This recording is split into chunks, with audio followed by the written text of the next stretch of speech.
तो सबसे पहले आप लोगों को पता होना चाहिए कि हमारी बेस की जो चेक शीट है उसमें क्लॉज कितने हैं, आपको पता है? बताइए। 19 क्लॉज है हमारी बेस की चेक शीट में। तो मैं पहले इंटरव्यू क्वेश्चन वाले बता रहा हूँ कि कोई नॉर्मल जब कोई भी ऑडिटर आता है आपसे डीपली पूरी चेक शीट नहीं पूछता। मान लो पीपीसी के बंदे को बुलाया तो उसे ये नहीं कि वो सिर्फ 1 घंटे तक उसका इंटरव्यू लेता रहेगा, बेसिक चीज ऐसी पूछता है जहां वो फंस जाए या तो तुरंत उसकी जबान पर जो उसका आंसर हटा हो। वो पूछेगा पता है आपको चेक शीट में कितने क्लॉज हैं, उसको रिप्लाई तुरंत देना हाँ सर 19 क्लॉज है नॉर्मल। तो वो कहेगा कि हाँ चलो इनको नॉलेज है। दूसरा क्वेश्चन उसका होगा क्रिटिकल क्लॉज कौन कौन से हैं। अब 19 के 19 क्लॉज क्रिटिकल नहीं है। क्रिटिकल आपने याद रख लो जवान पे 3, 5, 8, 10, 18।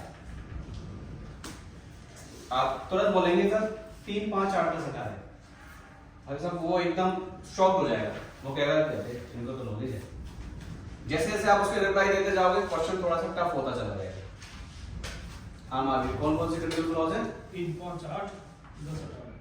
सलीम 5 है, 3, 5, 8, 10, 18। 3, 5, 8, 10, 18। वैसे में चेंज रहते हैं। हाँ जी, वैसे में उसमें सप्लाई कंट्रोल वाला आ जाता है 7वां क्लॉज क्या रहता है? अगर आप टीयर 1 में हैं तो, लेकिन टीयर 2 में है तो 3, 5, 8, 10, 18। ओके। अब हमें ये पता होना चाहिए कि हमारे क्लॉज कौन कौन से हैं। ठीक है, सबसे पहला क्लॉज होता है एनपीडी का, न्यू प्रोडक्ट डेवलपमेंट, जिसके अंदर हम एपीक्यूपी की फाइल बनाते हैं। ड्यूरिंग डेवलपमेंट जितने भी डॉक्यूमेंट हम लगाते हैं वो डेवलपमेंट की फाइल एक पूरी तैयार की जाती है। पीपैप उसके अंदर आता है, ट्रायल आपके अंदर आते हैं, ठीक है सारे। दूसरा आपका क्लॉज होता है आईएससी, इनिशियल सप्लाई कंट्रोल।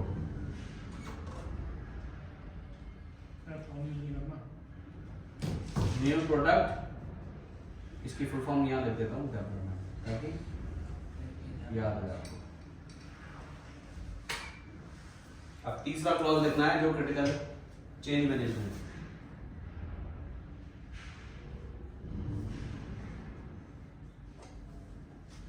इसके अंदर आपके 4M के रिकॉर्ड मांगे जाते हैं चेंज मैनेजमेंट के अंदर, ठीक है। 4M चेंज इसलिए देखो हर क्लॉज की जो वर्किंग है ना वो अपने आप में ये क्रिटिकल है। 4M चेंज मैन कवर हो गया, मशीन कवर हो गया, मटेरियल कवर हो गया, मेथड कवर हो गया। अब क्वालिटी इन चारों पर डिपेंड करती है। आप भी खराब लगा दोगे पार्ट रिजेक्ट हो जाएगा, मशीन सही नहीं दोगे ब्रेकडाउन आता है उसमें प्रिवेंटिव नहीं हुआ तो मशीन खराब पार्ट बना देगी।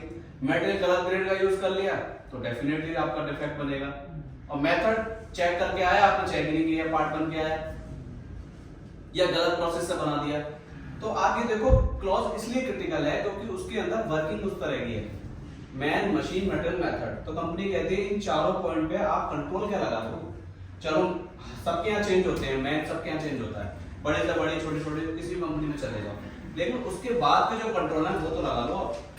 क्या चेक करना है, कितनी बार चेक करना है, रेट्रोएक्टिव करना है कि नहीं, सस्पेक्टेड करना है या नहीं, ठीक है। ऐसी मशीन में आप मशीनों के लिए आप क्या करते हो, प्रिवेंटिव मेंटेनेंस करते हो, ब्रेकडाउन आ जाता है तो उसका आप एनालिसिस करते हो। तो ये उसकी कंट्रोल है। चौथा क्लॉज स्टैंडर्ड मैनेजमेंट।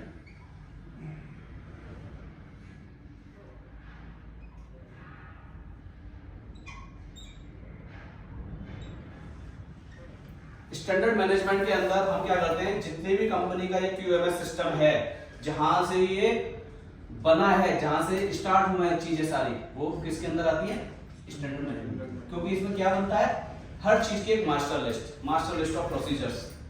हम काम कर कोई भी डिपार्टमेंट, अब सुनील डिपार्टमेंट प्रोडक्शन, ये काम कैसे करेगा डिपार्टमेंट, आज सुनील है, कल को कोई और आएगा, परसों कोई और आएगा, 10 साल बाद कोई और होगा।